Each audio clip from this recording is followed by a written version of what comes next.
All right, ladies and gentlemen, hello, welcome back to another episode of Professor Drew's Lab. You guys had a bunch more questions very quickly, to the point that I'm going to just jump right in. Shall we get started? We're going to start off with some questions specifically related to Lord Ridgemont and the Manor. There's a lot of questions about the Manor.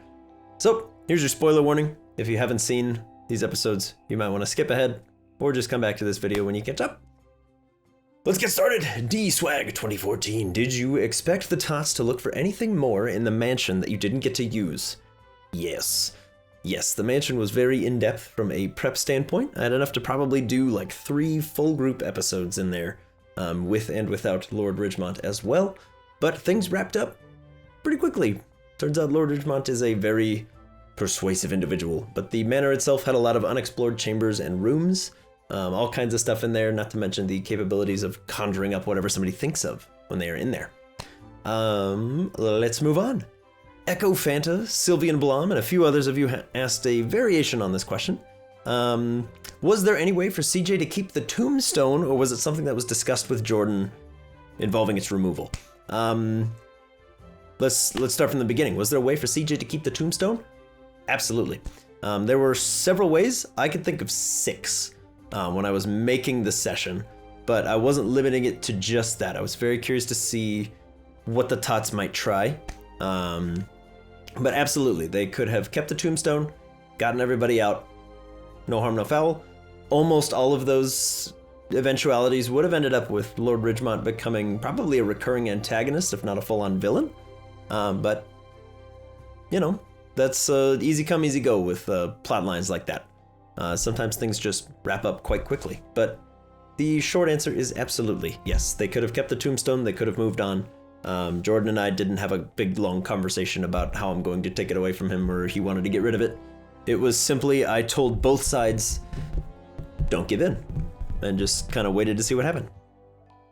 Moving on down, Cena Kitty and a few thousand others of you over the years have wanted to know somewhere along the lines of, will we ever see Tegan and Koa again?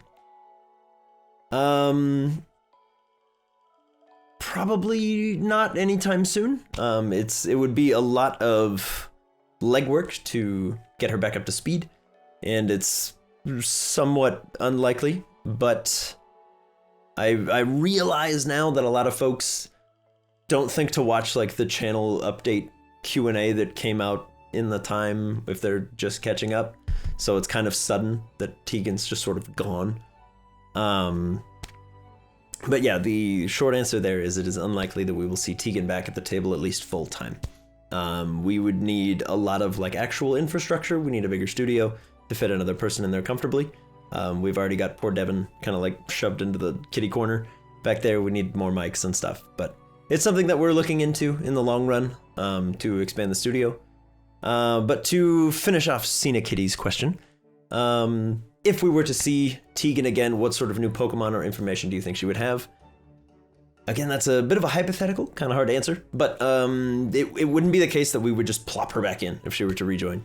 She would definitely have at least a few one-on-one sessions where we kind of go through old story beats and see what she was doing when those were happening, like the flash freeze and other things like that. So hard to say on that one. But let's move on down. You guys have a couple questions about gyms, gym leaders, and how they function. So let's get right on to it. Spoiler warning for the sort of return to Xantha line. If them returning to Xantha is not something that you have seen, skip ahead. D-Swag wants to know, I know that Jax was under a lot of stress after the attack on Xantha, but was his attitude shift when he got back to the gym, him putting a strong front for his people, or did something else happen? So Jax absolutely needed to put on a brave face for the people that were still there. I'll get into it a little bit later, probably in a different video, but the gym leaders are the equivalent of like a mayor or a sheriff in a town. Their duty goes beyond just handing out a badge. You are supposed to keep your town and your people safe, and Jax failed badly. So he took that loss real hard. There is a reason that Jax was so deflated, but Bentley, being ever the optimist in the situation, giving him that pep talk saying, you need to be better. You're a gym leader, pull yourself together. That was part of it. But the other part is absolutely, yeah, he failed a lot of these people. They lost loved ones, and Jax took that personally. He internalized it. Let's move on down. What is your thought process when it comes to gym puzzles and or battles? Some of the gyms shown in the campaign, Nutri especially, have always fascinated me. Can't wait to see what Green Gate has in store for the tots.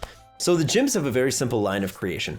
Puzzles are more fun, but they are more engaging than just a straight up battle for a badge. Going back to Alluvia, the players got such a kick out of having a race as part of a gym battle that just kind of became the way we do things. I love to challenge the players, not their characters. So I don't like the idea of a straightforward battle gym where you bring your strongest Pokemon, you roll pretty well, and you kind of skate through. It still happens, because the nature of the gyms in the setting is they are meant as kind of a yardstick to measure challengers. So you have to kind of earn your way through somehow. But the idea is that they are more of a mental gymnastics challenge than anything else. So I want the players to be challenged, not necessarily their characters or their team. Going on, you have another little bit. You notice there was a lot of NPCs that had artwork ready, but were never really interacted with in the story. Is there a chance that we'll see more of those that we've seen before, or are we more into making new ones that fit better as the story progresses? So the NPCs in the beginning, you'll notice that we got art for pretty much everybody. Everybody that Tots ever spoke to for a line or more pretty much got art done. That got expensive very quickly. It was more a case of better to have it and not need it than to need it and not have it. But the downside to that is, yeah, there are a lot of NPCs that show up for 5 to 10 minutes of screen time and then we never see them again. It's not a case of like, okay, that one's done, put it in a box, move on. They have their own goals, their own aspirations. They're working on their own stuff. So when that little plot hook comes to an end for them and they stay put or they move on, similar to like Gil. Gil was super prominent for, I don't know, 2 or 3 sessions and we haven't seen him since. So he's still out there, he's still doing stuff. But yeah, the long and short of it is getting NPC art for every single thing got expensive and we kind of got burned a few too many times of me saying, okay, this NPC is going to be super important, let's get art done. And they either don't show up or we use them for 5-10 minutes, or me saying, nah, don't worry about it, we won't need this person at all. And now here we are like 40 sessions later, oops, we bumped into them, we should probably get art done. So NPCs are definitely, we had to find a balance early on because they got expensive. Spin Blast 11. So the Xantha Gym is no longer a gym after what Team Rocket did. Does that mean there are only 7 gyms now? And will that affect people challenging the Pokemon League? We're gonna get to the Pokemon League later on. So right now, let me just tackle the first part of this question. Absolutely, yes. In the short term, until Xantha is reinstated or a new gym rises in its place, there are only 7 badges that can be earned. I'm gonna piggyback down here. I know Bookworm has a similar question of like, now that Jax's gym is defunct, what happens? Does he step down? Someone new takes his place with new challenges, things like that. Does Jax just move? And are his badges invalidated? No. His badges are absolutely still counted. He is still a gym leader. It is a legacy position. So until somebody is placed in that role by Jax and a sort of council of his peers, Jax is still the gym leader. You can still earn the Xantha badge, but it is through deeds now instead of a straight up contest, as the gym is currently not functional. That being said, somebody could, right now, proclaim themselves a gym leader, and if they could get a gym up and running, there would be another gym, and Jax would have to kind of accept that for now. They work a little bit like old school kings in the medieval era. You could declare yourself king, and if enough nobles said, yeah, that sounds right, he's king, you'd be king. So it kind of works like that. It doesn't often happen because the gym leaders are so unquestionably stronger than everybody around them, it's rare. But it could happen. That being said, if you have the Xantha Gym badge right now, it's by no means invalid or anything else. It still counts, and you could, right now, go tackle the Pokemon League. You could do it with 2 badges, you could try it with none. But, as we'll get into, it's not the best idea.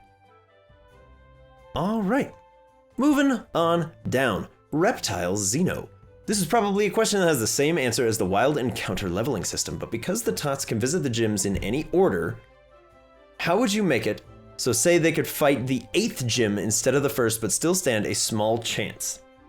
Do you level down the leader's Pokemon, or do they have an alternate team for beginner challenges? All of the battle-focused gyms, or the aspects of them that are focused on a battle, are set in stone no matter what you have. You could hit any gym in any order. There is no 1st or 8th gym, there are just gyms that people tend to hit first. That's kind of the easiest way to think about it. Port Thalo is much more difficult to fight in than Alluvia is. The Alluvia Pokemon, as we've seen, are still formidable in their own right. But Port Thalo is testing you in a different way than Alluvia is. The gyms all exist for their own reasons. They exist to challenge you in a new and unique and interesting way. Not just for variety for the show, but the reason that the gyms function the way they do is to protect the league and everything it stands for. So those gyms are meant to be difficult, but not in the same way. If every gym was just an HP slugfest all the way through, you wouldn't learn anything, and you wouldn't learn from failure. You can try the gyms as many times as you want, and that has its own merits to be sure. If you try 5-6 times and you get lucky and you win, that's great. That won't help you in the league. And again, we'll cover that later, but a lot of these questions kind of circle back onto themselves. It's kind of, you can't talk about the gyms and not talk about the league. But anyways, Bookworm has a bunch of questions on the gyms, and we covered a few of them, but we're going to hit the ones that we haven't yet. We've seen glimpses of the professional circuits and how they operate. Is that all under the Laris League? Yes and no. Stadiums and similar contests between trainers are purely for profit and sport of the contestants, similar to gladiatorial combats in Rome. They are basically celebrities duking it out for fame and fortune. A lot of the money you get from that is like sponsorships. It doesn't necessarily get you anything in terms of the league. If you were to take on the league and you have a bunch of championship wins under your belt but no gym badges, you probably didn't learn enough to do things. Because again, being a duke it out super good fighter isn't necessarily what they are looking for or care about in terms of the Laris League. And last but not least, we have furthermore, how do the gyms work in Laris? How does the league decide who is a gym leader, where the gym is, and is there approval process for the challenges? So we kind of covered it a little bit already, but a gym is established by a ruling body in the Laris region, basically. The TLDR. Again, we haven't covered a lot of politics for this game because the players are kids. Hasn't been important, and I'm not just going to bore everyone to death with stuff that the players don't want to interact with. So we kind of just say it and move on. But basically, yes, there's a ruling body in the region. A gym leader is appointed, or, as we said before, proclaims themselves a gym leader. They just say, I'm the dark type gym leader, this is my gym. Now, if you're not like a regionally known and well-established trainer, you're not going to get other trainers around you rallying to say, yeah, this person could totally be a gym. It's not going to stick. It'd be very difficult for it to happen.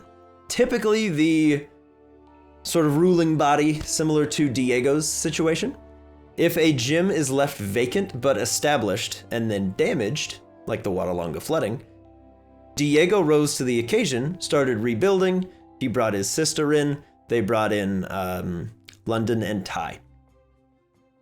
All three of them said, yeah, Diego is my gym leader, I respect it, and specifically London and Isabella are good trainers. So they got some respect. Diego's an established member of Watalonga. him coming up and saying, yeah, I'll take over the gym, no problem, when the prior gym leader moves on. That's kind of how succession works in the gyms. So that's kind of how the gyms work. If it helps you guys at all, you don't really have to think too hard about a lot of this stuff. A lot of it is just kind of spillover from source material. Yes, the gyms show up. We're kind of retrofitting how things work afterwards. But the long and short of it is, yes, they are established by a ruling body. The gym leaders are all well respected. They are all part of the same organization. So a gym leader not part of that organization would not be recognized. Their badge would not be considered important to earn. It would basically be you going to, you know, behind a convenience store and having a battle and winning like a bottle cap as a gym badge. That's basically how they would see it. All right, let's move on. We have one very specific question on the championship from D-Swag. If the players decided to become champion, would they have to fight each other for the title, or would it be an ambiguous title that can be held by a group of protectors? No. No, the champion is a title only ever held by one person at a time. It is not a lifetime achievement. It can be taken from you, and if you lose it, it's gone forever. So let's say, for sake of argument, that CJ goes through all the Pokemon League's challenges, claims that right of champion, and Bentley does it right after. The two have to fight. And if Bentley wins, CJ will never be the champion again. And if CJ wins, Bentley can never try again. It's not a case where you can just keep showing up and trying and trying and trying again. It's a test of how ready are you to live up to your role and title as champion. So if you think you're ready and you lose, you were wrong, you're done. It's over. But that's going to do it for this round of questions. Ladies and gentlemen, I hope very much that you have enjoyed this video, because I have had a great time making it for you. I want to thank you all for your questions. If you have any more, any clarifications, comments, anything like that, feel free to drop them in the comment section of this or any of the lab videos. That is the easiest place for me to find them and keep them organized. Again, just a quick aside, just remember guys, try to avoid hypothetical questions. Things that the players could reasonably do, and things of like, what would happen if this happened? Those are really hard to answer for either, I don't want to spoil it if it's something that could happen, if it's a hypothetical, I'm not a wizard, I can't remember. I don't know how things would shake out. If the Tots go to Green Gate instead of Oriander first thing, the whole campaign is different. It's a full-on like butterfly effect type deal. But all that being said, if you ask a question similar in that vein and it doesn't get answered, I promise you I'm not ignoring you, but I'm gonna start leaving those questions out because they're difficult to answer in a satisfying way. A lot of them just say, I don't know, or maybe we'll find out someday. So just bear that in mind. But all of this to say, I love y'all very much. Thank you so much for your questions. Keep them coming. We'll keep making these. Much love, everybody. Goodbye.